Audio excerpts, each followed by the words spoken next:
वालेकुम, good morning. आप सब लोगों को जुम्मा मुबारक और जागो लाहौर में आपको खुश आमदीद कहते हैं, इस दुआ और उम्मीद के साथ कि आप सब लोग जहां कहीं भी होंगे खैरियत से होंगे और दूसरों के लिए आसानियां भी पैदा कर रहे होंगे। आज जुम्मे का मुबारक दिन है। हम भी अपने प्रोग्राम का आगाज जनाब एक खूबसूरत हदीस मुबारका से करते हैं। तो रसूल अकरम सल्लल्लाहु अलैहि वसल्लम ने फरमाया था कि मोमिनों में सबसे कामिल ईमान वाला शख्स वो है जो अपने अच्छे अखलाक का मालिक हो, और सबसे बेहतरीन शख्स वो है जो अपने घर वालों के साथ बेहतरीन सलूक करता हो।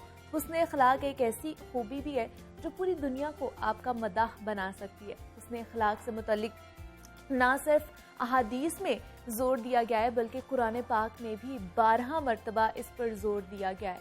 और इरशाद बाली ताला भी है कि तुम आपस में एक दूसरे के साथ एहसान और अखलाक का मामला करो।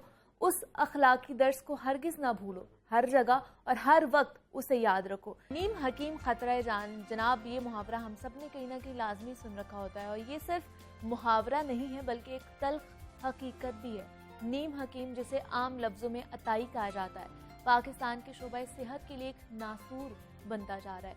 गरीब और सादा लुक अफराद को झांसा देने वाला जाली और नीम हकीम अताइयों का ये जो नेटवर्क है, ये कई लोगों की जिंदगियां तक निकल चुका है।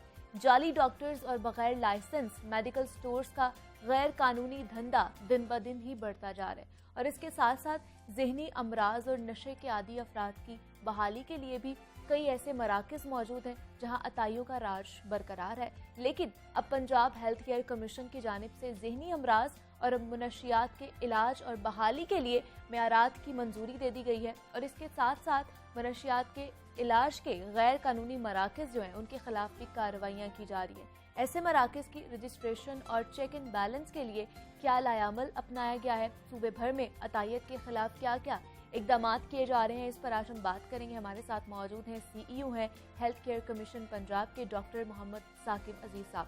सर, मैं आपको खुश आमदीद कहती हूँ जागो लाहौर में। कैसे हैं सर आप? शुक्रिया, थैंक यू। सर, हम देख रहे हैं कि लाहौर में पंजाब समेत अताइयों के खिलाफ कार्रवाइयाँ की जा रही हैं, और ये बताइएगा ये कार्रवाइयाँ किस तहत होती हैं? मतलब अवामी शिकायत पर होती हैं या हेल्थ केयर कमीशन का अपना कोई सर्वेलेंस निज़ाम है उसके थ्रू होती हैं? जी शुक्रिया बहुत। इसमें दोनों चीज़ें हैं। अच्छा। आवाम की शिकायत पर भी हम कार्रवाई करते हैं।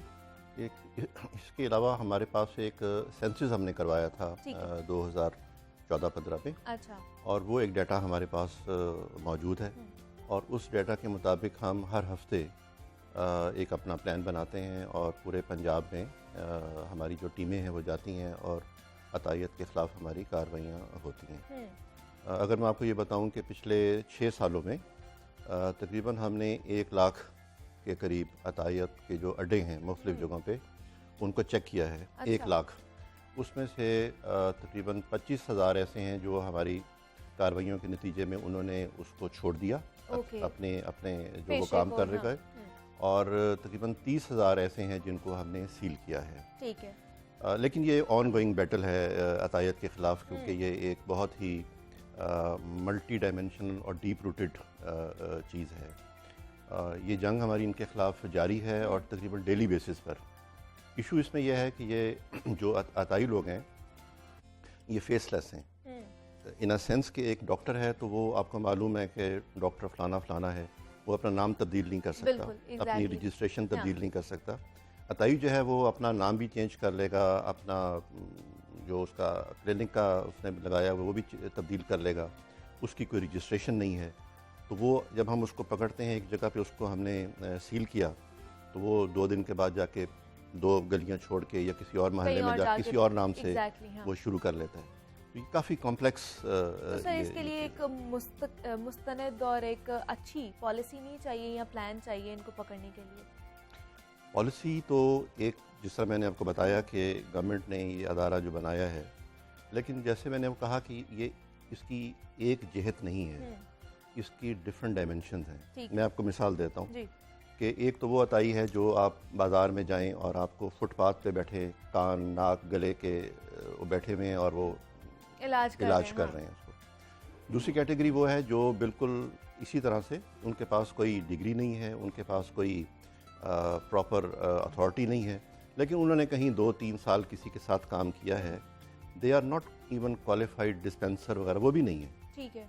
बस उन्होंने काम किया, कुछ उनको समझ आ गई है, किसी डॉक्टर के साथ काम किया उन्होंने और वो क्लिनिक बना के बैठे हुए हैं और वो रूरल एरिया के अंदर वो अपना काम कर रहे हैं। तीसरी लेयर वो है जो कि क्वालिफाइड हैं लेकिन they are not authorise to do certain procedure. मिसाल के तौर पे एक डिस्पेंसर है, एक LHV है, जो अपने डोमेन में तो काम कर सकते हैं, जो कानून उनको इजाज़त देता है, लेकिन वो मिसाल के तौर पर एक LHV या एक डिस्पेंसर या एक मिडवाइफ जो है वो सिजेरियन सेक्शन नहीं कर सकते। बेशक, बिल्कुल कानूनन उसकी बिल्कुल इजाज़त नहीं है, लेकिन वो करते हैं रूरल एरिया के अंदर जो है हमारे पास कंप्लेंट्स आती हैं। चौथा, आपने खुद कहा कि मेडिकल स्टोर वाले जो हैं वो कर रहे होते हैं, वो भी कर रहे हैं, बिल्कुल होम्योपैथ भी कर रहे होते हैं। तो इसकी इतनी डायमेंशंस हैं कि इसको प्रॉपरली चेक करना और इसको ख़त्म करना, जड़ से निकालना काफ़ी चैलेंजिंग काम है। तो सर अगर अतायत देखा जाए तो वो हर उस बीमारी का इलाज कर रहे होते हैं जो वो नहीं भी कर सकते, जैसे आपने भी बताया। तो कौन कौन सी बीमारी का वो दावा करते हैं कि हम इन चीज़ों का भी इलाज कर सकते हैं?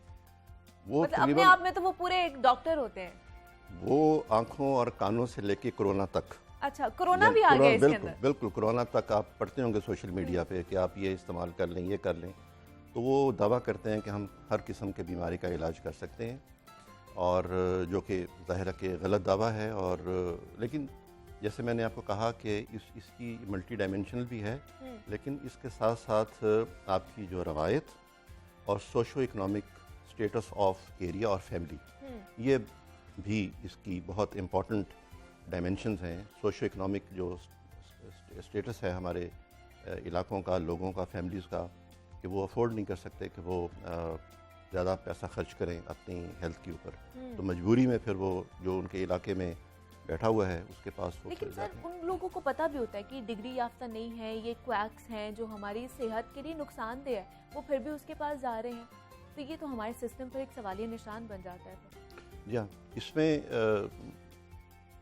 जो एक अच्छा हेल्थ केयर सिस्टम है उसमें हेल्थ फॉर ऑल या यूनिवर्सल हेल्थ केयर, जिसको प्राइमरी हेल्थ भी कहते हैं, वो है जो एक बेहतरीन मॉडल है। और हमारी गवर्नमेंट ने भी उसमें देखा होगा, देहातों में डिस्पेंसरीज हैं या BHU हैं या इस किस्म के हॉस्पिटल्स वहाँ पर हैं।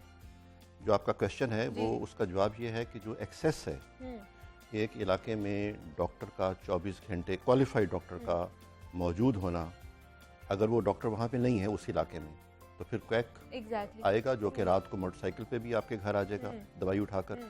तो ये इस तरह की इश्यूज हैं जो हमारे सामने आते हैं। तो इसके लिए एक बहुत ही इंटीग्रेटेड और कॉम्प्रिहेंसिव पॉलिसी की ज़रूरत है। बेशक, बिल्कुल ऐसे ही है। दूसरा सर, किस बुनियादों पर जो है आप एक क्लिनिक या अपना स्टोर जो है वो खोल सकते हैं? मतलब अगर हमने क्वालिफाइड हैं हम लोग, तो कौन कौन सी बुनियादों पर हम अपना क्लिनिक जो है वो किसी भी जगह खोल सकते हैं? क्या प्रोसीजर उसका क्या होता है?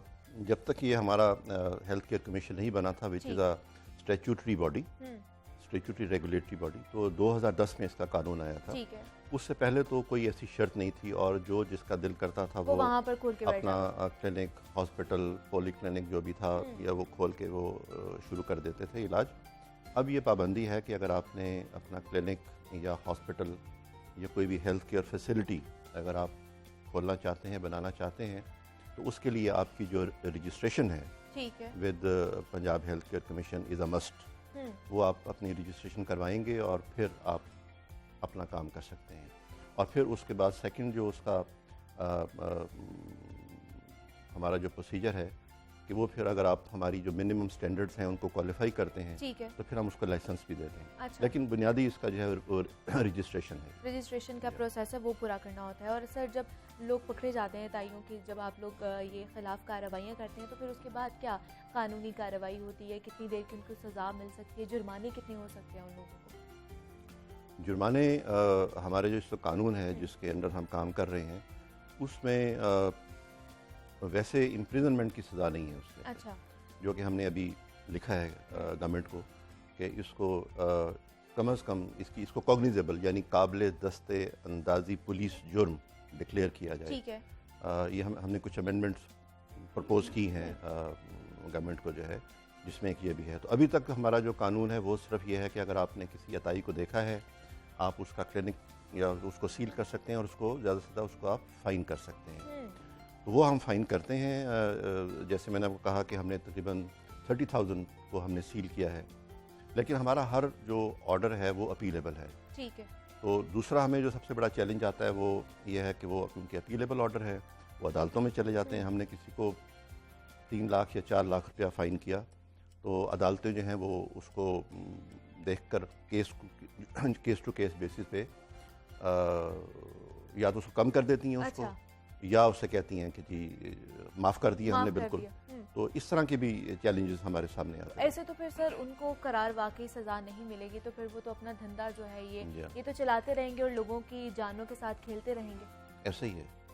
मैंने यही आपको कहा कि इसमें जो जो सिस्टम है हमारा पूरा, कि उसमें सोशो इकोनॉमिक फैक्टर्स हैं, एक्सेस है, हमारी अपनी कैपेसिटी है हेल्थ केयर कमीशन की। अच्छा। कि अगर 1 लाख अतायत के अड्डे मौजूद हैं तो हमारे पास मेरे पास कम से कम कोई ऐसा मैजिक बैंड नहीं है, मैजिक स्टिक नहीं है कि उसको मैं घुमाऊँ और ये सारे बंद हो जाएं। और जिसको पकड़ते भी हैं वो जाके दूसरी जगह पे खोल लेता है। जिसको फ़ाइन करते हैं कुछ जमा करवा देते हैं और कुछ जो है वो जाके अदालत से उसको जो है कोई रिलीफ उनको मिल जाता है।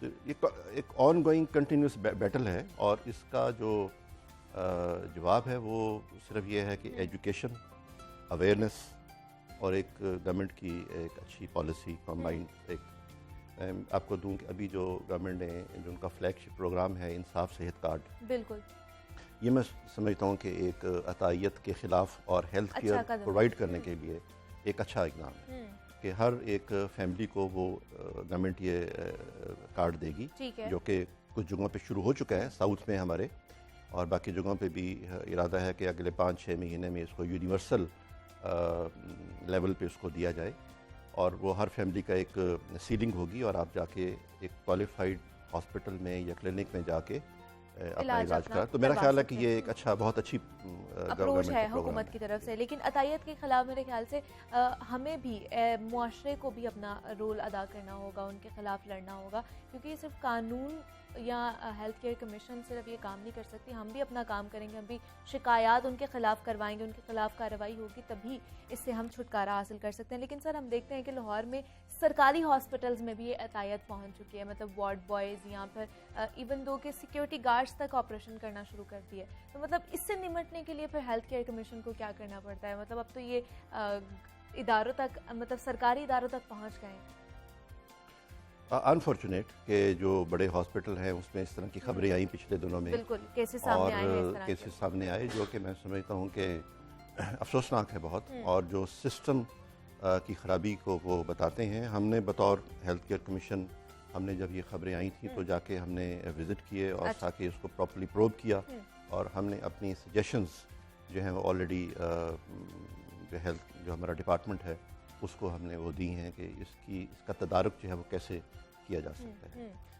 ठीक है। और दूसरा सर हमें बताइएगा लाहौर में कितने इंसिनरेटर्स जो हैं इस वक्त मौजूद हैं, क्योंकि अभी तो बहुत ज़्यादा ज़रूरत पड़ गई है और बताया जा रहा है सिर्फ एक ही मौजूद है यहाँ पर। इंसिनरेटर, हाँ जी ये जो आप इस्तेमाल करते हैं जी, जी। फॉर वेस्ट मटेरियल जो है उसकी बात हो जी, रही है जी, ना? बिल्कुल। ये एक चैलेंज है। मुझे ये मालूम नहीं है कि इस इस वक्त वक्त कितने हैं? लाहौर में कितने हैं, लेकिन ये पॉलिसी थी कि हर ज़िले में जो डिस्ट्रिक्ट हमारा हेडक्वार्टर हॉस्पिटल है वहाँ पे गवर्नमेंट ने ये हर ज़िले में इंसिनरेटर जो थे वो परचेज़ किए थे, लेकिन वो डिस्ट्रिक्ट लेवल पे थे और एक हॉस्पिटल के लिए थे। लेकिन ये एक बहुत बड़ा चैलेंज है कि जो आपका हॉस्पिटल वेस्ट है इसको आपने कैसे ज़ाया करना है। बिल्कुल।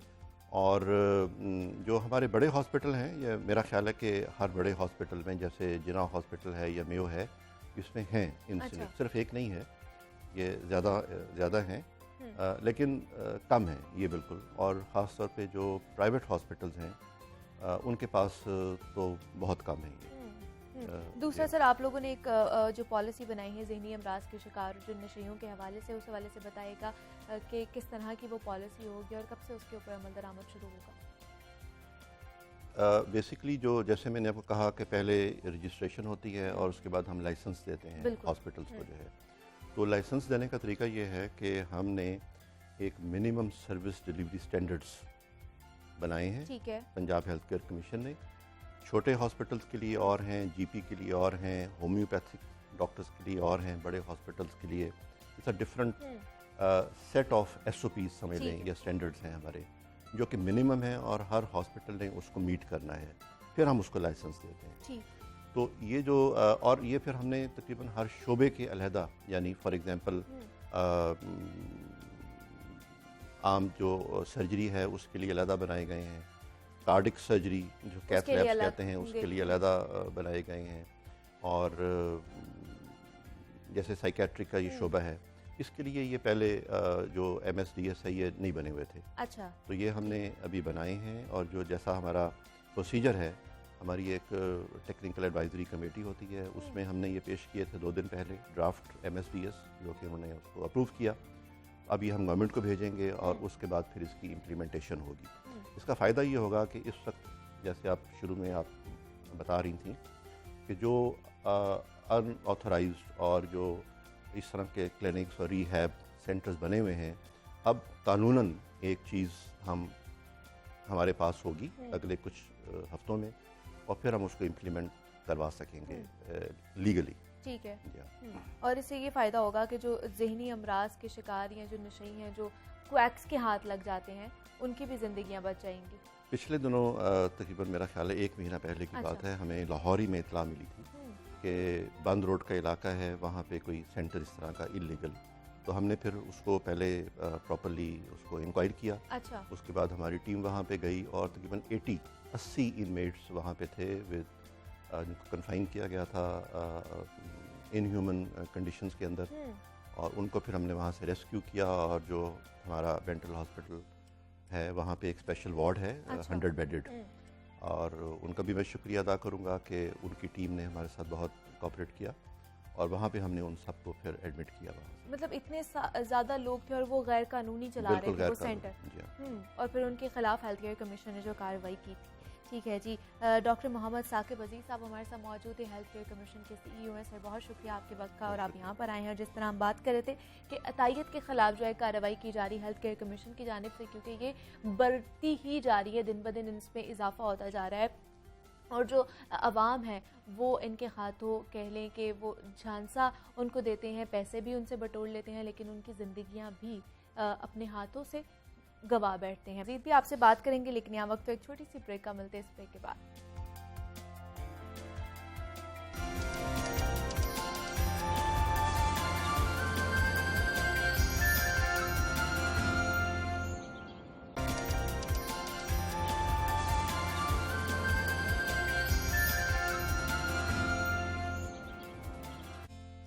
जनाब जागो लाहौर में एक मरतबा फिर आपको खुश आमदीद कहते हैं। ब्रेक से हम वापस आ चुके हैं, और ये हमारा सेगमेंट है फैशन की दुनिया का, जिसमें हम बात करेंगे बदलते मौसम के बदलते तकाज़ों के हवाले से, और हमारे फैशन गुरु हमें फैशन के बदलते ट्रेंड्स के हवाले से मुफीद टिप्स भी देते हैं।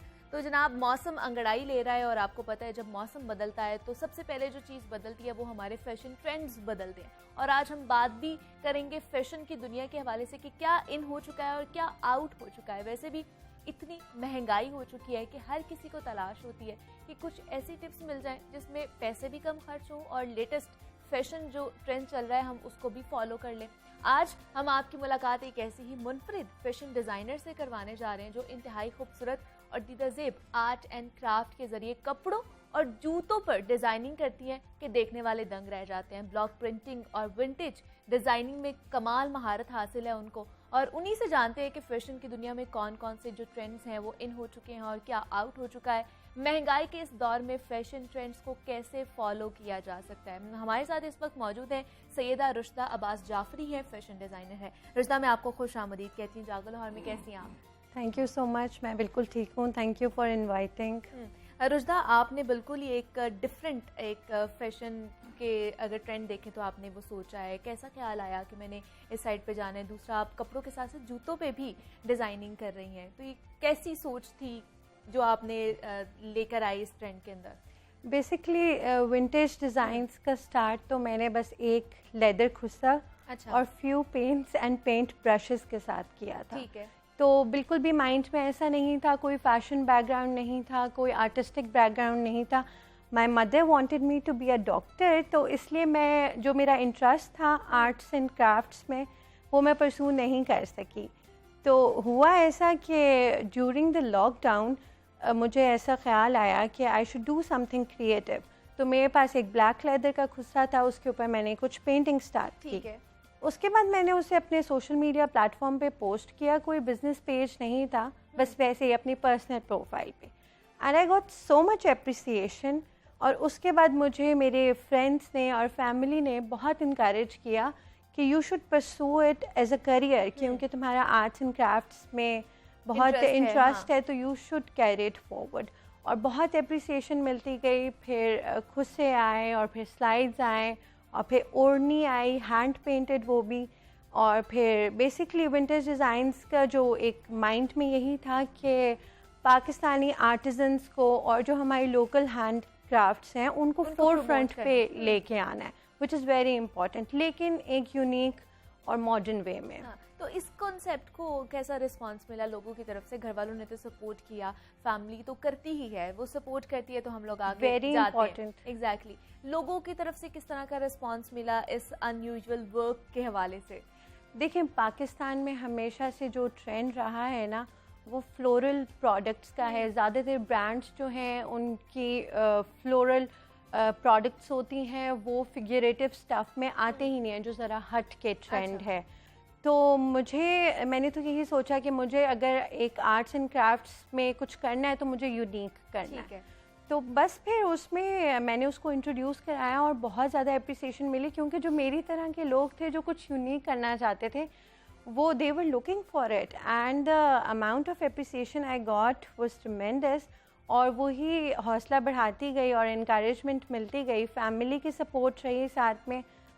शुक्र है अल्लाह का, हमारे यहाँ पे विमेन को इतनी ज़्यादा सपोर्ट नहीं मिलती है, लेकिन माशाल्लाह I have got a very supportive husband and family. In laws ने बहुत सपोर्ट किया और पेरेंट्स ने, और सबकी सपोर्ट के साथ फिर बस आगे बढ़ते गए। फ्रेंड्स की बहुत सपोर्ट रही और बस पूरे सर्कल ने सपोर्ट किया, तो बस इसी तरह। और दूसरा, आजकल हम रुश्ता देख रहे हैं कि हर कोई ही डिज़ाइनर बन रहा है और एक ही तरह की चीज़ें आ रही हैं। मतलब अगर पेस्टल कलर्स चल रहे हैं तो हर कोई वही लेकर आ रहा है, देन अगर फ्लोरल चल रहा है वो हर चीज़ आ रहा है। तो उनमें कुछ मुनफरिद करना बहुत ज़्यादा ज़रूरी होता है, ताकि आपको उस रेस में या उस दौड़ में से ना थोड़ा मुख्तलिफ नज़र आए कि ये कुछ अलग कर रहा है। तो ये इंस्पिरेशन कहाँ से लेती हैं, डिज़ाइंस कहाँ से सोचती हैं कि मैं ये चीज़ें बना सकती हूँ ताकि थोड़ा सा मैं डिफरेंट लगूँ बाकी लोगों से? बिल्कुल, हमारे जो विंटेज डिज़ाइंस का जो मोस्ट फेमस डिज़ाइन है वो है दरवेश। जी, okay. And the inspiration came from Jalaluddin Rumi के जो दरवेश हैं उनसे। जब मैं टर्की विज़िट कर रही थी तो हमने वहाँ पे एक सेरेमनी अटेंड की, और उसमें ये जो इनके दरवेश होते हैं वो एक सूफ़ी उसमें अपने चले जाते हैं, मेडिटेशन उनका ये तरीका है, और वो घूमते हैं और इस तरह से। तो मैं बहुत इंस्पायर हुई इस कॉन्सेप्ट से। तो जब मैं डिज़ाइन कर रही थी चीज़ें, तो हमेशा सोचते हो कि कुछ यूनिक करना है, कुछ यूनिक करना है। तो वो जो इंस्पिरेशन थी वो वहाँ से आई कि वर्लिंग दरवेश को जो है हमने अपने काम में लेके आना है। और जितने भी हमारे साथ इस वक्त आर्टिजन्स काम कर रहे हैं उनके साथ डिस्कशन हुई, थोड़ा सा प्लान एग्जीक्यूट किया। ड्राइंग मैं खुद करती हूँ। अच्छा। तो वो डिज़ाइन खुद बनाया, उसको फिर ब्लॉक के ऊपर, वुडन ब्लॉक के ऊपर कार्व किया गया, और उसके बाद उसको फिर प्रिंट किया गया। सारा हैंडमेड होता है। तो वो it's all handmade, hand crafted. And आपको पता है हमारे यहाँ सूफ़ी लवर्स तो बहुत ज़्यादा हैं, तो इट वाज यूनिक थिंग, और शुक्र है अल्लाह का, बहुत एप्रिसिएशन मिली। तो कपड़ों के भी जो ब्लॉक प्रिंटिंग होती है, डिज़ाइंस होते हैं, आप खुद ही करती हैं? जो खुद के डिज़ाइन होते हैं वो भी आप खुद करती हैं? जी, एग्जीक्यूशन जो है वो मैं ही करती। एग्जीक्यूशन तो डिज़ाइन हमारे जो आर्टिस्ट्स हैं वो करते हैं, लेकिन जो डिज़ाइन का जो कॉन्सेप्ट वगैरह है वो मैं करती हूँ, ड्रॉ करती हूँ, उसके बाद फिर उसको एग्जीक्यूट कराती हूँ। पहले तो it was a one man show, सब कुछ खुद ही कर रहे थे क्योंकि it was a very small business. और फिर उसके बाद आहिस्ता आहिस्ता फिर अब कुछ लोकल आर्टिजन्स को मिलाया अपने साथ। अब हमारे पास we have a very well dedicated team of women, क्योंकि I am all for supporting women. और मैं चाहती हूँ कि सभी जो हैं विमेन हमारे, वो अपने इनर टैलेंट को जो है वो यूज़ में लाएं और उसको करें और फिर इस तरह आगे आएँ। तो क्या बहुत से लोग आपको कस्टमाइज्ड भी कहते होंगे कि हमें ये चीज़ें बना दें? ज़्यादा किसकी डिमांड आती है? खुसा में तो बहुत ज़्यादा कस्टमाइज्ड चीज़ों की डिमांड आती है। पहले हम करते भी थे कि कस्टमर की रिक्वेस्ट अगर वो कह रहे हैं कि हमें फॉर इंस्टेंस हमें फरीदा का प्रिंट चाहिए खुस्से पे, या हमें ईविल आई चाहिए खुस्से पे, तो वो क्योंकि उन देखते थे कि इस तरह से हमारे पास जो खुस्साज हैं उनकी यूनिक डिज़ाइंस हैं, तो दे वुड रिक्वेस्ट, हम कर भी लेते होते थे केटर। लेकिन समटाइम्स ऐसा होता था कि कस्टमर के माइंड में कुछ और होता था और हमारे माइंड में कुछ और होता था, तो वो उस तरह से एग्जीक्यूशन नहीं भी हो पाती थी।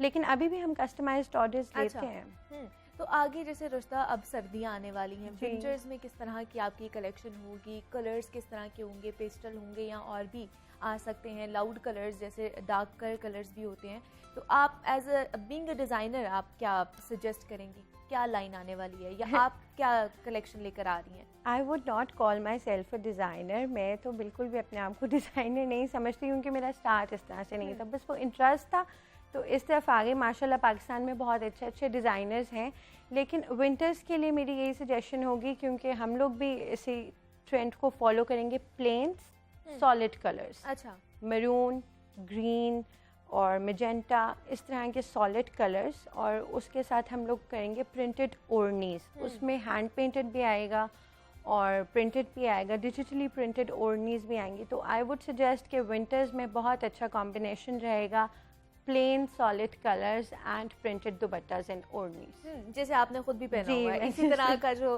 फैशन ट्रेंड है वो आगे सर्दियों में भी हम देखने वाले हैं जी। ये भी आपने खुद ही जो ओढ़नी पहनी हुई है? जी, ये हमारी अपनी प्रोडक्ट है, वी अच्छा। Are going to launch it soon इंशाल्लाह, और ये ड्रेस भी हमारा अपना ही है और इस तरह। तो आप बटन्स भी मुख्तलिफ तरह के बटन्स भी बनाती हैं, वो क्या थीम वाइज होते हैं या किस तरह के बटन्स हैं? जी, जिस तरह भी हमारे जो भी हमारे जैसे दरवेश है उसी के अकॉर्डिंगली वो थीमेटिक होता है सारा अच्छा। काम, तो वो बटन्स उसी थीम के अकॉर्डिंगली हम एडजस्ट करते हैं अपने स्टाइल्स में, to give it a unique touch.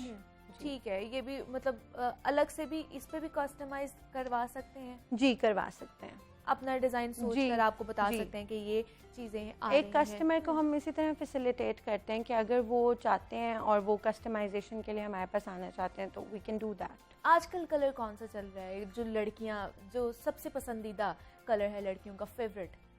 I would से इट्स बॉटल ग्रीन, मेरा तो फेवरेट वही है, और इंशाल्लाह हमारे अपकमिंग कलेक्शन में भी वही होगा, और ये हॉट फेवरेट कलर है लड़कियों का। जी ठीक है, तो आप क्या जो जैसे शादियों वाला सीज़न भी आगे आ जाएगा, सर्दियों में बहुत ज़्यादा होती हैं, उस तरफ भी काम करेंगी आप या अभी सिर्फ प्लेन्स पे और ये चल रहा है? हम लोगों का शादियों में जिस तरह से सेमी फॉर्मल होता है उस तरह से होगा, बहुत प्रॉपरली फॉर्मल में हम नहीं जाएंगे क्योंकि वो एक डिफरेंट नीश हो जाती है, और हम लोग उसमें हमारे पास फेस्टिव कलेक्शन में ओढ़नी होगी, तो उसमें वेलवेट ओढ़नी होती है विद गोल्ड एंड सिल्वर के टच के साथ, और कुछ जो हमारे जो ड्रेसेस होंगे फॉर्मल वो आप वेयर कर सकेंगे ओढ़नी के साथ।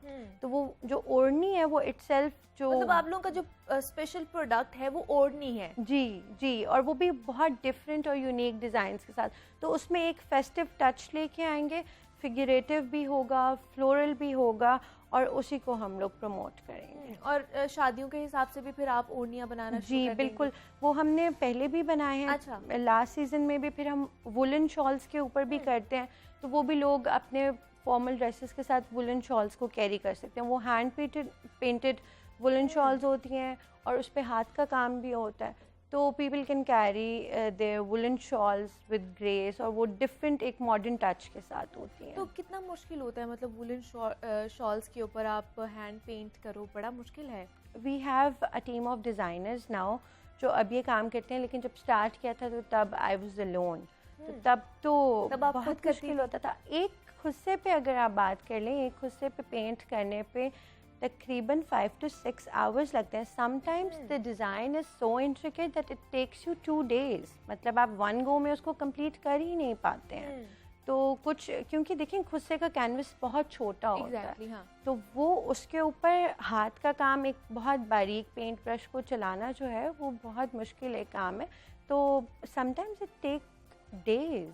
तो क्या कोरोना की वजह से कोई बिजनेस को इफेक्ट हुआ?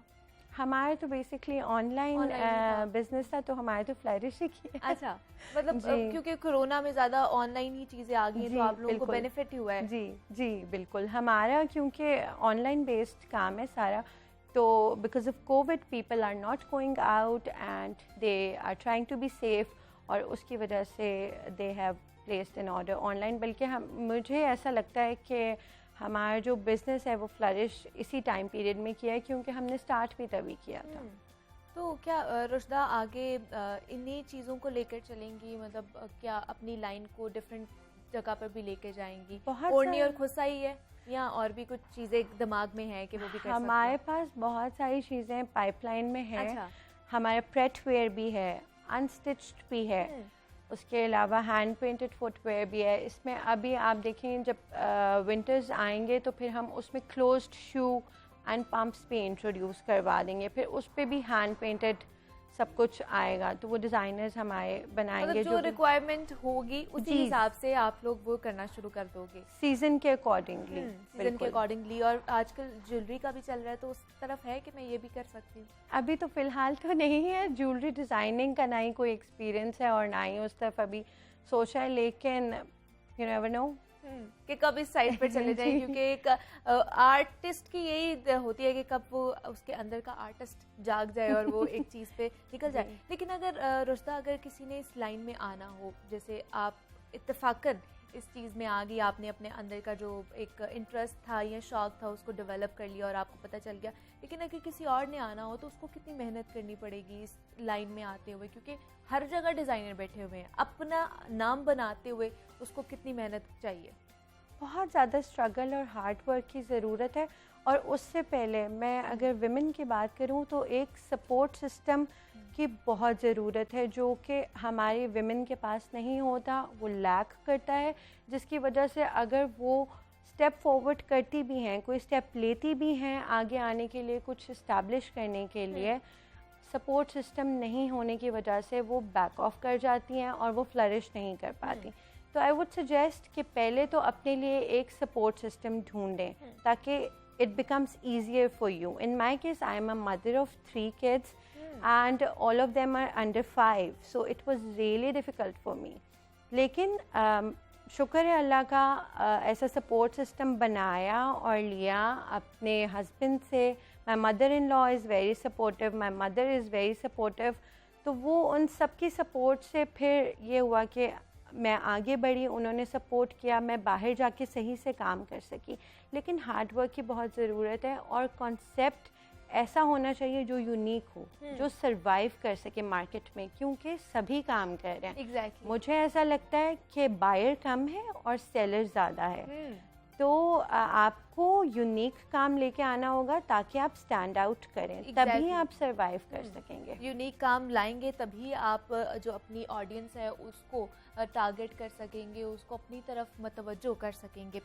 रुशदा अब्बास जाफरी हमारे साथ मौजूद थी, फैशन डिज़ाइनर है। Rushda, thank you so much यहाँ पर आने के लिए और ये जो कॉन्सेप्ट है और अपनी फैशन के बारे में हमें बताने के लिए। बहुत ही मुनफरिद फैशन लाइन है रुशदा की और उसके बारे में हमें बता रही थी। मज़ीद भी आपसे बात करेंगे, यहाँ वक्त तो एक छोटी सी ब्रेक का मिलते हैं, इस ब्रेक के बाद।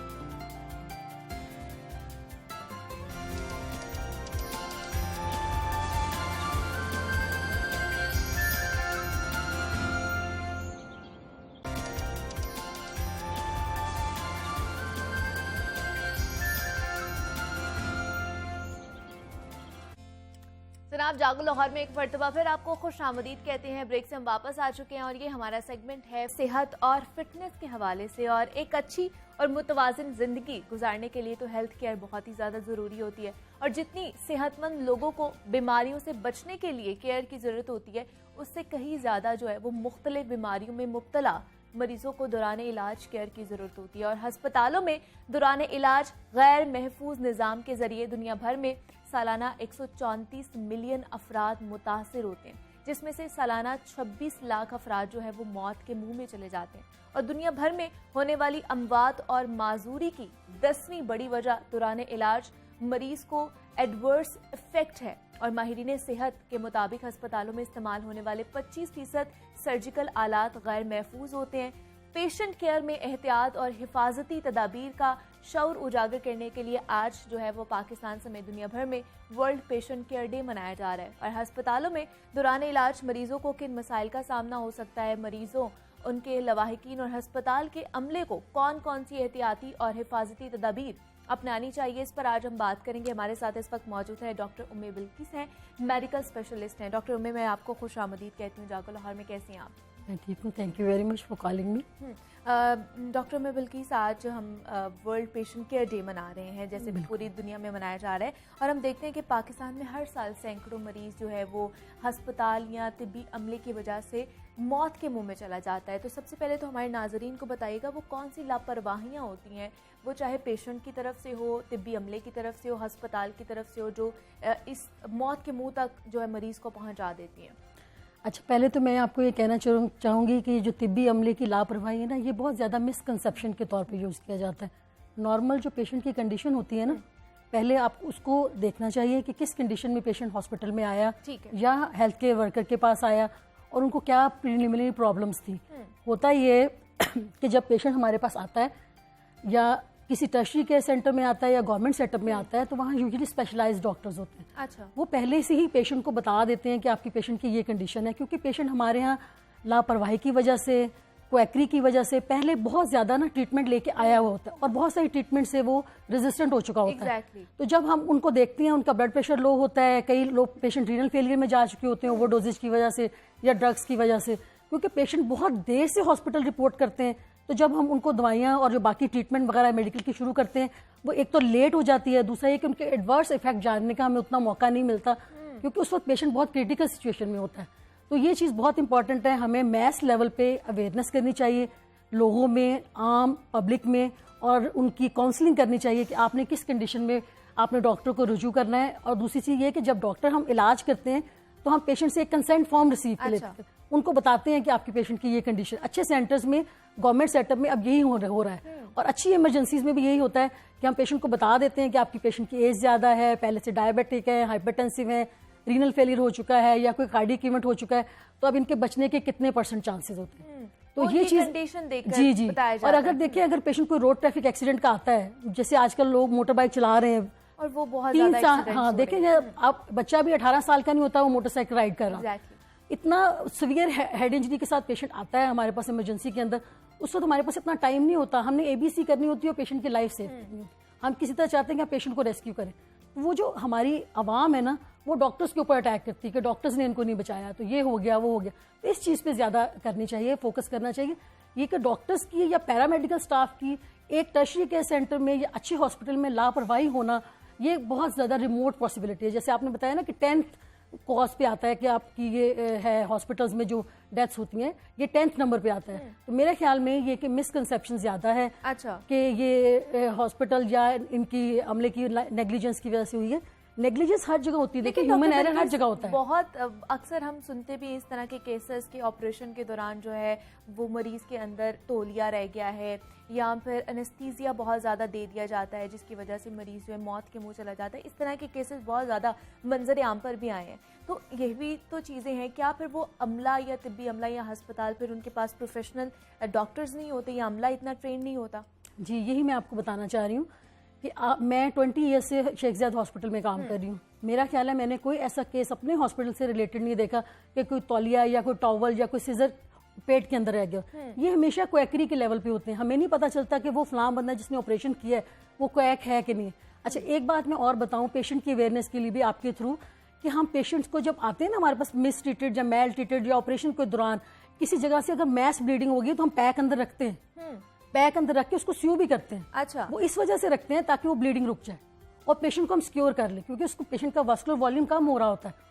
हम चाहते हैं कि पेशेंट का ब्लड प्रेशर स्टेबल हो, वो वेसल जो ब्लीड कर रही है रोड ट्रैफिक एक्सीडेंट की वजह से या किसी ट्रॉमा की वजह से या अंदरूनी इन्फेक्शन की वजह से, तो उसको हम सील करते हैं। और वो पेशेंट उसको मिसकंसेप्शन के तौर पे भी लेते हैं कि तौलिया अंदर रह गया या इस तरह की कोई चीज़ होगी, लेकिन आमतौर पर टर्शरी के सेंटर पे और बड़े सेंटर्स पे इस तरह नहीं होता, प्राइवेट लेवल पे होता है या क्वैकरी पे। आपने देखा आजकल जो दाया हैंडल्स केसेस होते हैं उसमें अक्सर ऐसे ही होता है कि वो LHVs होती हैं या डॉक्टर्स भी अगर हैं तो इतनी ज़्यादा एजुकेटेड नहीं होती कि वो सिजेरियन सेक्शन कर सकें, but they are doing it. तो क्या आपको लगता है कि सख्त सजाएं ना होना, जी क्वैकरी भी एक साइड पे है, उनको भी सजाएं नहीं होती, उसकी वजह से ये बढ़ती जा रही है दिन ब दिन, इनमें भी इजाफा देख रहे हैं, और कानून होने के बावजूद भी उस पर अमल दरामद नहीं होता, इसलिए कि लापरवाही बढ़ती जा रही है। जी, कानून हर जगह मौजूद भी हैं लेकिन वो इम्प्लीमेंट नहीं हो रहा। कहने की बात ये है क्योंकि जब हम पेशेंट हमारे पास आता है या आपके नज़र में आता है ना, तो हमें मीडिया से पता चलता है कि ये चीज़ हो रही है, ठीक है ना, लेकिन पेशेंट को जो हम अवेयरनेस देते हैं या उनके अटेंडेंट्स को अवेयरनेस देते हैं, उनको इस चीज़ की पता नहीं होता कि पहले से ही पेशेंट जो ऑपरेशन करवा के हमारे पास आ रहा है उसकी कंडीशन क्या है। ठीक है, तो ये चीज़ें ह्यूमन एरर हर जगह पे है। कवानीन सख्त होने चाहिए और पेशेंट केयर के लिए एक लॉ बनना चाहिए, और वो लॉ हमारे यहाँ मौजूद भी है। जैसे आपने देखा होगा किडनी ट्रांसप्लांट के पेशेंट्स में जो दूसरों की किडनीज वगैरह निकाल के इलीगली लगाई जाती थी, तो बड़े सारे केसेस पकड़े गए थे। दे वर डॉक्टर एज वेल, लेकिन ये इसके लिए कानून होना चाहिए और बहुत सख्त होना चाहिए। लेकिन अमूमन हम देखते हैं कि मरीजों की जो हिफाजत है उसको बड़ा नज़रअंदाज किया जाता है। बहुत से हॉस्पिटल्स हैं, सफाई का इंतज़ाम भी नहीं होता, इक्विपमेंट्स जो यूज़ किए जाते हैं उनको भी साफ़ नहीं रखा जाता। तो हमारा जो तिब्बी अमला है, क्या आपको लगता है कि ट्रेंड नहीं है उस हिसाब से कि मतलब सैनिटाइजेशन का ध्यान रखना, जहाँ पर मरीज़ को डालना है वो बेडशीट्स, वो बेड को सही तरह से रखना? अच्छा, एक मैं आपका कंसेप्ट ठीक करूँ, ये सैनिटाइजेशन नहीं होती, ये स्टरलाइजेशन होती है। स्टरलाइजेशन एक खास टेम्परेचर के ऊपर हम करते हैं और ऑटोक्लेव में होती है। ये ऑटोक्लेव की फैसिलिटीज़ बहुत सारे हॉस्पिटल्स में नहीं होती, ये टर्शरी के सेंटर्स में होती है या गवर्नमेंट के सेटअप के जो बड़े बड़े हॉस्पिटल्स हैं वहाँ होती है। ठीक है। अब आप देखें कि एक ऑपरेशन के लिए इमरजेंसी के अंदर अगर एक पेशेंट, हमने 20 पेशेंट्स के लिए इमरजेंसी किट्स तैयार की हुई हैं, ठीक है ना, अगर इमरजेंसी मैस लेवल की आ गई है या ओवर ड्यू आ गई, लेट्स से जब पिछले कुछ अरसे में बॉम्ब ब्लास्ट होते रहे हैं या इस तरह की कोई रोड ट्रैफिक एक्सीडेंट हो जाए या आपको पता है कोलिजन हो जाता है ट्रेन्स का, तो हमें मैस इमरजेंसी को डील करना पड़ता है। तो इस लेवल के ऊपर बाज़-औक़ात इस तरह की चीज़ें होती हैं कि हमारे पास किट्स कम पड़ सकती हैं, लेकिन आमतौर पे ऐसा होता नहीं है। सारी चीज़ें बेडशीट से लेके जो इक्विपमेंट होते हैं वो भी, जो पेशेंट्स को यूज़ करने वाले ग्लव्स होते हैं, दे ऑल स्टरलाइज्ड। अच्छा, लेकिन ये कुछ कंडीशन में ये चीज़ें देखी गई हैं कि जब हम इमरजेंसी लेवल पे पेशेंट को सेव करने की कोशिश करते हैं ना, तो हमारे पास काफ़ी चीज़ें जो ऐसी होती है जो रीयूज़ हो रही होती हैं, और वो होता है बेसिकली जो लोअर अमला होता है ना, उनके जो होता है ना नेग्लिजेंस की वजह से होता है, क्योंकि वो सामान प्रोवाइड वो करते हैं। डॉक्टर्स तो थर्ड पार्टी होता है ना, पहले वो सामान प्रोवाइड करते हैं, पेशेंट अंदर आता है, फिर हेल्पर नर्सेज साथ आती हैं, डॉक्टर्स ने तो आगे जाके ऑपरेट करना होता है। तो वो उसको भी यही कहा जाता है कि आपको जो हमने सामान दिया है ये सारा का सारा स्टरलाइज्ड है। अच्छा। और उनके सामने खोला जाता है थिएटर के अंदर, और एक डॉक्टर जब थिएटर के अंदर एंटर होता है या इमरजेंसी के अंदर एंटर होता है, उसको एक खास किट बनाई जाती है, वो भी स्टरलाइज की जाती है। तो ये जो इक्विपमेंट्स हैं इनको स्टरलाइज कितनी देर के लिए किए जाते हैं ऑपरेशन से पहले? जी, इसका ना डिफरेंट होता है। आप यानी नॉर्मल लैंग्वेज में आप नहीं समझ सकेंगे, ऑटोक्लेव में ना एक खास टेम्परेचर और प्रेशर होता है। ठीक है। अगर हम प्रेशर बढ़ा देते हैं ना और टेम्परेचर खुद ब खुद राइज करता है, तो आमतौर पे कुछ चीज़ें ऐसी होती हैं जिसमें क्लोथिंग वगैरह वो 5 मिनट्स to 10 मिनट्स में स्टरलाइज हो जाते हैं, और कुछ हैवी इक्विपमेंट्स होते हैं जिसमें मेटल या जो स्टील वगैरह होते हैं, जिस तरह सीजर्स वगैरह, ये इस तरह की चीज़ें हैं, और ऑर्थोपेडिक के इंस्ट्रूमेंट्स होते हैं, they take more than half an hour. तो ये हम देख रहे हैं अब कोरोना के बाद जो इमरजेंसी और भी बढ़ गई है, आप कह लें कि कोरोना के पेशेंट्स हैं, बाकी भी पेशेंट्स हैं, तो इस पे कैसा इंतज़ामात के हवाले से क्या है, क्या किट्स जो हैं वो मिल रही हैं, मतलब कोरोना के हवाले से सारे इंतज़ामात ठीक है?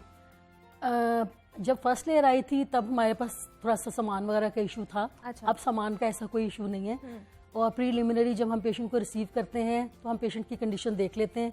अगर तो वो उसमें कुछ ऐसी सिम्टम्स या साइन हो तो हम उसका कोविड का टेस्ट भी भेज देते हैं। डॉक्टर्स तो ऑलरेडी आपको पता है सारे के सारे वैक्सीनेटेड हो चुके हैं, आप उसमें कोई इतना इशू नहीं है। तो पेशेंट्स को भी हम ये पूछते हैं कि इन्होंने फर्स्ट डोज सेकंड डोज लगवाई है कि नहीं लगवाई, क्योंकि अब तो आपको पता है 15 तक गवर्नमेंट ने अलाउ कर दिया कि आप करें।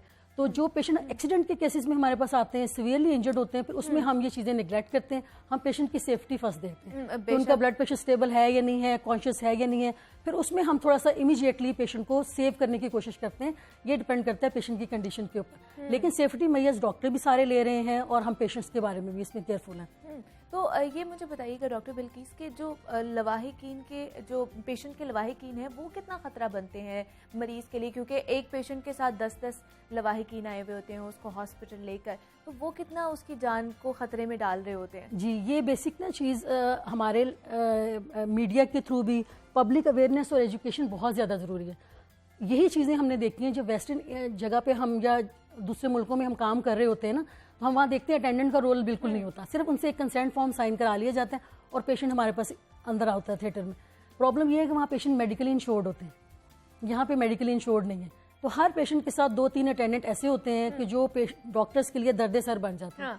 तो बजाय इसके कि हम उनको वो सही तरीके से उस तरह एंटरटेन करें, हम चाहते हैं कि हम पेशेंट और उसके जो इमीडिएट रिलेटिव्स हैं ना, उनको अंदर बुलाएं और उनको काउंसलिंग करें कि भाई ये आपका पेशेंट है, ये आपका फर्स्ट डिग्री रिलेटिव है, आप प्लीज़ इनसे कंसर्न करें, बाकी के रिलेटिव्स को थोड़ा दूर रखें इस सिचुएशन से।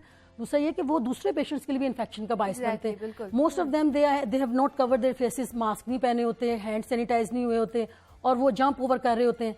और उसमें उस सिचुएशन में अगर हम किसी पेशेंट को कह दें कि भी इनको इंजरी ज़्यादा है, इनको ब्लड की ज़रूरत है, तो सारे गायब हो जाते हैं। तो ये इश्यूज रहते हैं, पेशेंट के अटेंडेंट्स के साथ ये इशू रहते हैं। और फिर जब 10-10 लोग साथ आएंगे, 15-15 लोग आएंगे, तो फिर उनकी काउंसलिंग कैसे होगी और उनको समझाना भी बड़ा मुश्किल होता है। दूसरा, जैसे हम अगर बात कर ले सड़कों पर भी, जैसे आपने बताया एक्सीडेंट्स होते हैं बाइक से भी गिरकर, तो सड़क पर जब अमूमन एक्सीडेंट होता है तो सबका एक ख्याल है कि टेटनस का टीका लगवा लेना चाहिए। तो क्या हर दफ़ा अगर हमारा एक्सीडेंट हो तो हमें टीका लगवाना चाहिए या एक ही दफ़ा अगर लगवा ले तो वो काफ़ी है? अच्छा, इसकी ना एक रिकमेंडेड डोजेज है। जैसे कोई बच्चा होता है ना तो उसको हम दे रहे होते हैं, क्योंकि एज वाइज है ना सारी चीज़ें। बच्चा पैदा होता है उसके साथ हम डीपीटी देते हैं ना, डीपीटी का इंजेक्शन उसमें टेटनस मौजूद होता है, डिप्थीरिया, पर्टुसिस एंड टेटनस। तो वो हम उसको वैक्सीनेट करते हैं। पहले हम उसको बर्थ पे देते हैं, फिर 1 मंथ पे देते हैं, फिर 2 मंथ्स पे देते हैं, फिर 6 मंथ पे देते हैं, फिर 18 मंथ्स पे देते हैं। वो बच्चा हमारे पास आज जो EPI के थ्रू, यानी जो हमारा इम्यूनाइजेशन प्रोग्राम चल रहा है ना पाकिस्तान में, वो इम्यूनाइज हो जाता है टेटनस के अगेंस्ट 5 ईयर्स के लिए। ठीक है, फिर हमें इसकी बूस्टर डोज देनी होती है बच्चे को स्कूल गोइंग एज में या फिर 10 ईयर्स के बाद। ठीक है। लेकिन अगर आप में कोई भी बंदा ऐसा है जो अल्लाह ना करे इंजर्ड हुआ है और उसने पिछली डोज जो लगवाई है इम्यूनाइजेशन की 5 साल उसको हो चुके हैं, ठीक है, और वूंड बड़ा है, उसके अंदर डस्ट भी पड़ी हुई है, गंद भी पड़ा हुआ है, तो हमने उस पेशेंट को वूंड को वॉश भी करना होता है, स्टरलाइज भी करना होता है, और पेशेंट को हमने टेटनस टॉक्साइड लाजमी देनी होती है, उसके साथ टेटनस इम्यूनोग्लोबुलिन भी देनी पड़ती है। ठीक है, क्योंकि वो वूंड में टेटनस होने का बहुत ज़्यादा खतरा होता है और पेशेंट की इम्यूनाइजेशन बहुत पुरानी होती है। क्योंकि हम लोग आमतौर पे ये टेटनस पिछले देखें ना, अगर कोई इंजर्ड नहीं हुआ, किसी को जरूरत नहीं पड़ी, तो वो टेटनस नहीं लगवाता। बिल्कुल। लेकिन फर्स्ट डोज जब भी पेशेंट हमारे पास आता है तो उसको टेटनस टॉक्साइड मस्ट लगवानी चाहिए विदिन 24 आवर्स। और अगर वूंड बड़ा है तो टेटनस इम्यूनोग्लोबुलिन भी लगानी चाहिए। ठीक है, ये फेटल डिजीज है। ठीक है। और अगर किसी को चोट लग जाए या कट लग जाए कुछ काम करते हुए, तो उसको फौरन से क्या एहतियाती तदाबीर अपनानी चाहिए, उसके ऊपर क्या लगाना चाहिए? अच्छा, अगर तो वो घर पे है तो फिर आराम से सादे पानी से उसको वॉश करे, और वॉश करे 10 to 15 मिनट्स वूंड को ना। और अगर वूंड डर्टी है, लाइक से बाथरूम में है या किसी ऐसी जगह पे है जहाँ डस्ट डेंडर वगैरह ज्यादा होता है, तो फिर हम उनको कहते हैं कि आप हॉस्पिटल पहुंचे, टेटनस का इंजेक्शन लगवाएं या उसको पायोडीन से कवर करें। ठीक है, ये घर पर रहने वाले जो लोग हैं, घर पर रहने वाले सिंपल प्लेन वाटर के अंदर थोड़ा सा नमक डाल लें, वो नॉर्मल सलाइन बन जाता है। उसको 15 मिनट्स तक उसको वॉश करते रहें, तो उसकी जितनी भी डस्ट या गंदगी जो क्लीन वुंड्स होते हैं ना, जैसे फीमेल्स को किचन में लगे, साफ बर्तनों से या नाइफ वगैरह से लगे, तो उसके लिए इतनी ज्यादा कोई जरूरत नहीं होती। अगर माइनर कट है तो आप उसको वैसे ही घर पे उसको कर सकते हैं, सनी प्लास से कवर कर सकते हैं, उसको वॉश करें।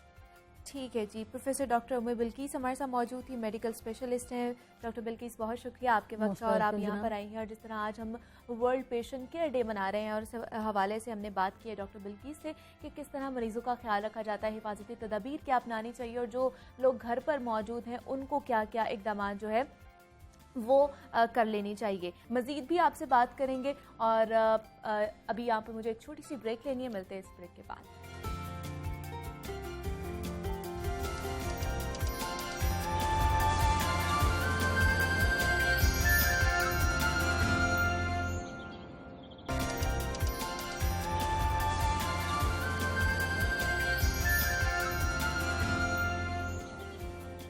जागो लाहौर में एक मरतबा फिर आपको खुश आमदीद कहते हैं। अब कुछ बात कर लेते हैं खेल और खिलाड़ी के हवाले से।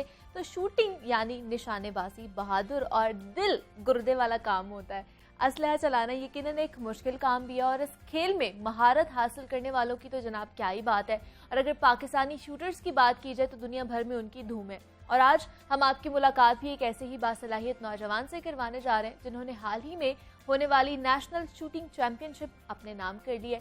28वीं नेशनल शूटिंग चैंपियनशिप का इवेंट मुश्तरका तौर पर लाहौर गैरिजन शूटिंग गैलरी और आर्मी मार्क्समैनशिप यूनिट जहलम में मुनाकिद हुआ था।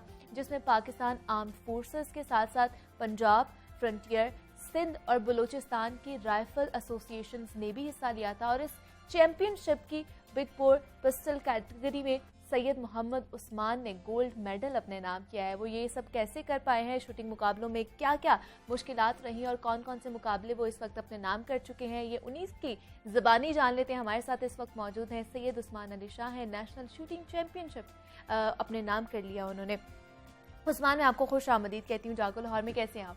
सब शुक्र अल्लाह का। उस्मान, सबसे पहले तो हम जानना चाहते हैं अभी जो आप चैंपियनशिप जीत कर आए हैं, इस इवेंट में गोल्ड मेडल अपने नाम किया है, जब आपको पता चल गया कि आप जीत गए हैं और सारी आर्म्ड फोर्सेस थी वहाँ पर और आप सिविल खेल रहे थे, तो क्या महसूस कर रहे थे, कैसी फीलिंग्स थी उस वक्त?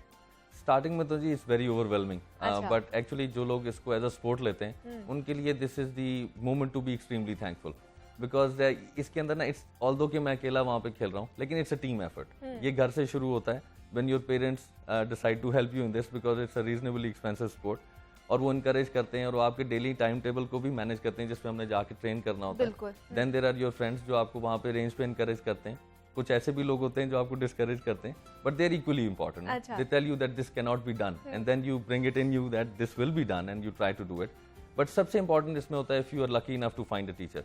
आई वॉज मेरे जो टीचर हैं, his name is Ahmad Naeem, he is the general secretary for Punjab rifle association, और उन्होंने मुझे आप समझ लें कि उंगली पकड़ के सिखाया। ठीक है। सो फिजिकल ट्रेनिंग के साथ साथ इसका जो मेंटल ट्रेनिंग का एस्पेक्ट है that sets you apart, and that is the thing जिसमें टाइम लगता है ट्रेन करने में। तो कितने सालों से उस्मान आप ये शूटिंग कर रहे हैं और कितने मुकाबलों में अभी तक आप हिस्सा ले चुके हैं? इसमें जी आई स्टार्टेड इन 2018 जिसमें हमने प्रोफेशनल ट्रेनिंग शुरू की थी। वैसे तो आपको पता है पाकिस्तान में शौकिया हर बंदा कुछ ना कुछ करता ही रहता है, exactly. बट इसमें आप भी शौकिया आए थे इसमें? शौकिया ही आया था जी इसमें, हाँ जी, but it turn into a competitive sport because जब मैंने आके देखा कि लोग इसको एक नेक्स्ट लेवल पे लेके जा रहे हैं तो व्हाई नॉट ट्राई इट। तो यहाँ पे हमारी शुरुआत इस तरह हुई है जी, और ये मेरा पहली नेशनल चैंपियनशिप थी जिसमें मैंने पार्टिसिपेट किया। जो मैंने इवेंट जीता ये भी एमेच्योर इवेंट था, ये हम लाइफ में एक दफा खेल सकते हैं। ओके। सो इसके बाद मुझे प्रोफेशनल इवेंट्स में सिर्फ चांस मिलेगा, बट एमेच्योर में मुझे नहीं मिलेगा। That is why it was so important, because अगर इसको अच्छी तरह नहीं कर सकता तो वो जीरो पे क्लीन बोल्ड वाला ये हिसाब है। Very you either make it और ब्रेक इट। एग्जैक्टली। तो इसके लिए उस्मान कितनी प्रैक्टिस दरकार होती है, मतलब कितनी मुश्किल है और कितनी आसान है? इसमें it really depends on the athlete कि वो किस लेवल पे इसको पिक करता है। अच्छा। और किस लेवल पे जाना चाहता है। मतलब मेरी ट्रेनिंग सेशन ऑलमोस्ट आप समझ लें कि दिन के हमारे 6 से 8 घंटे लगते हैं इसमें।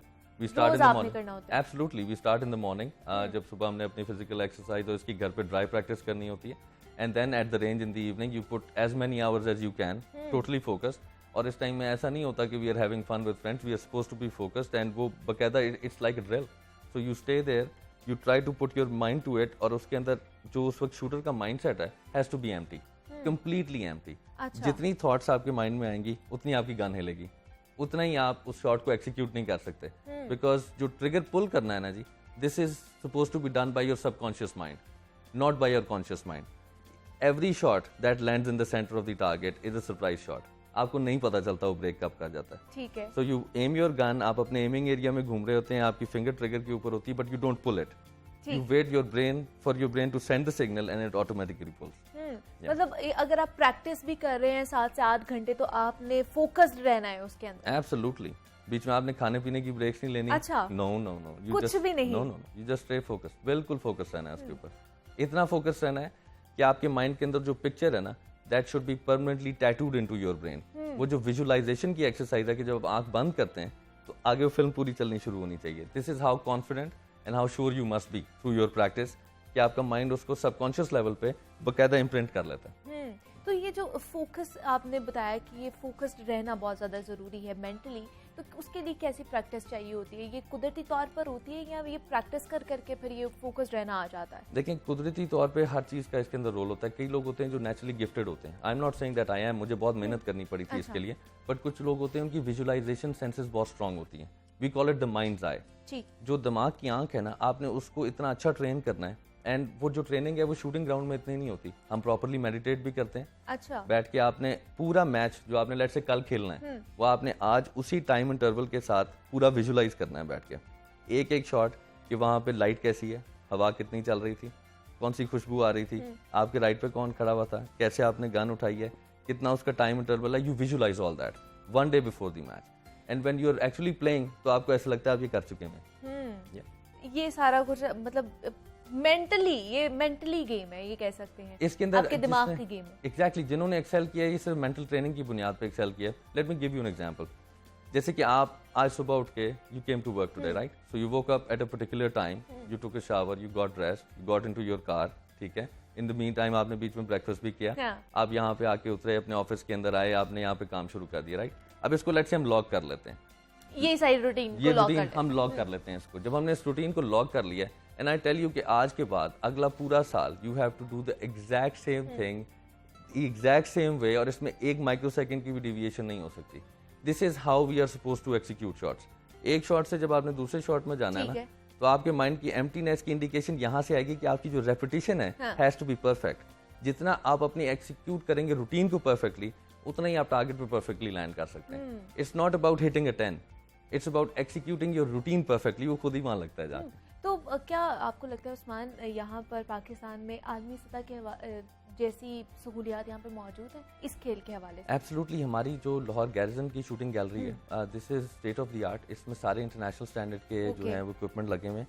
हमारे एथलीट्स जो ओलंपिक्स में भी पार्टिसिपेट करते हैं वो उधर ट्रेन करते हैं, और इसके अंदर कोई ऐसी चीज़ नहीं है जिसकी हमें कमी हो। इवन जो कराची की रेंज है, जो नेवी के पास है, उनके पास भी सारा इक्विपमेंट लगा हुआ है।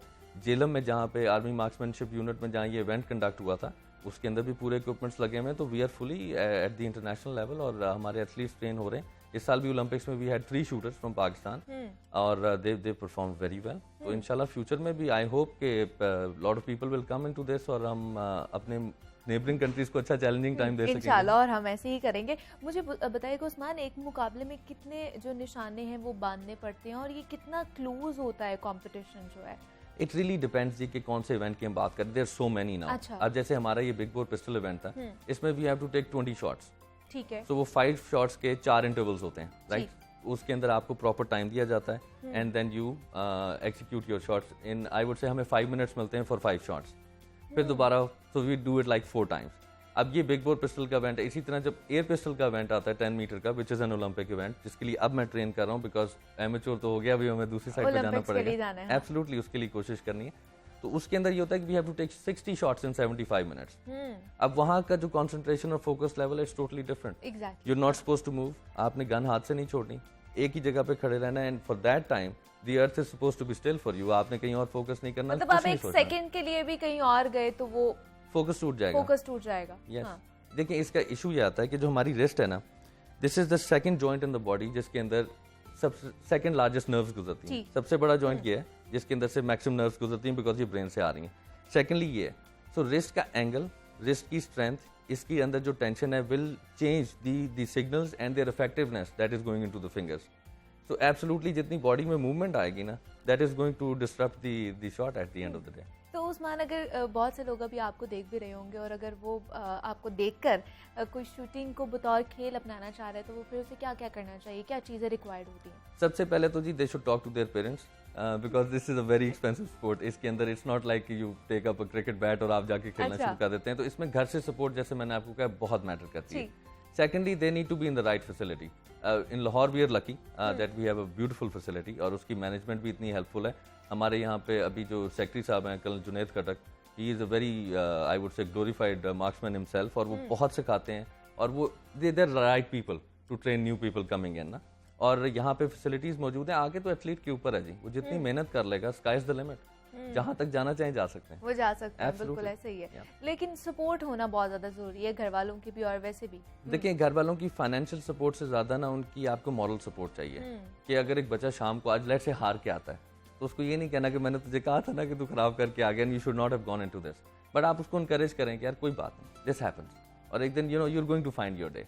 तो this is how it is. घर वालों की जितने भी एथलीट सक्सेसफुल हुए ना, उनके घर वाले या दोस्त उनके साथ सपोर्ट में पूरे खड़े हुए थे। बिल्कुल, बिकॉज वो एक ऐसी चीज है जो उस वक्त पोडियम पे जब वो मेडल पहन रहा होता है ना, नजर नहीं आती, लेकिन एक्चुअल विनर्स वो होते हैं जो पीछे बैठे होते हैं, जिन्होंने आपको वहां तक लेके आए हैं। Exactly. और आगे क्या इरादे, जैसे आपने ओलंपिक्स में भी आगे जाना है, तो कैसी तैयारी चल रही है? मैडम, इसके अंदर the first thing that we have to do is कि अभी मुझे यहाँ पे ओलंपिक इवेंट्स में नेशनल लेवल्स पे खेलना पड़ेगा।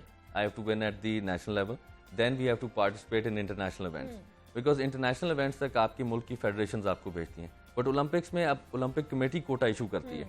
सो they see how athletes are performing internationally and then they issue the quota कि इसको हमने ओलंपिक्स के लिए सेलेक्ट किया है। या तो उसके लिए ज़्यादा सख्त तैयारी करनी पड़ेगी। एब्सोल्युटली जी, ये बहुत ज़्यादा टाइम भी मांगता है, ये फोकस भी ज़्यादा मांगता है, एंड इवन जो प्रैक्टिस भी होती है। देखें, अगर एक इंसान को आप कहते हैं आप प्रैक्टिस करते रहो तो आप ठीक हो जाओगे, बट प्रैक्टिस के अंदर भी ऑब्जेक्टिव्स होते हैं। It's not just you just go and start shooting. आपने अपना डेली का टारगेट सेट करना है, आप अपने बेंचमार्क्स बनाते हैं, and then you step by step start going to the next level. अब हमारे लिए इंकरेजमेंट ये है कि we already have 3 Olympians in Tokyo 2020, तो ऑफ कोर्स अगर हमारे बड़े ये कर रहे हैं तो हम भी कर सकते हैं। बिल्कुल ऐसे ही है। हाँ, बिल्कुल ऐसे ही कि इसके अंदर लिमिट कोई नहीं होगी आप पे, ये तो आपके ऊपर डिपेंड करता है आप जितना एफर्ट कर लें। बेशक ऐसे ही है। और किस तरह आप अपने पाकिस्तान का नाम रोशन करते हैं और अपना नाम भी रोशन करते हैं। एब्सोल्युटली। उस्मान अली हमारे साथ मौजूद है, नेशनल शूटिंग चैंपियन है। Usman, thank you so much आपका यहाँ पर आने का और अपनी जो सक्सेस है हमारे साथ शेयर करने के लिए। बढ़ते और आपको बताऊं कि क्लासिकी मौसीकी में सनत का दर्जा रखने वाले शाम 84 घराने के उस्ताद अमानत अली खान को आज हमसे बिछड़े हुए 47 बरस मुकम्मल हो गए, मगर उनके गीत आज भी मद्दाहों और फन मौसीकी का शगफ रखने वालों के कान में रस घोलते रहते हैं। मुझे आपने इजाज़त देनी और जाते जाते आप उनकी मारूफ गज़ल है वो सुनते जाइए। अल्लाह हाफ़िज़।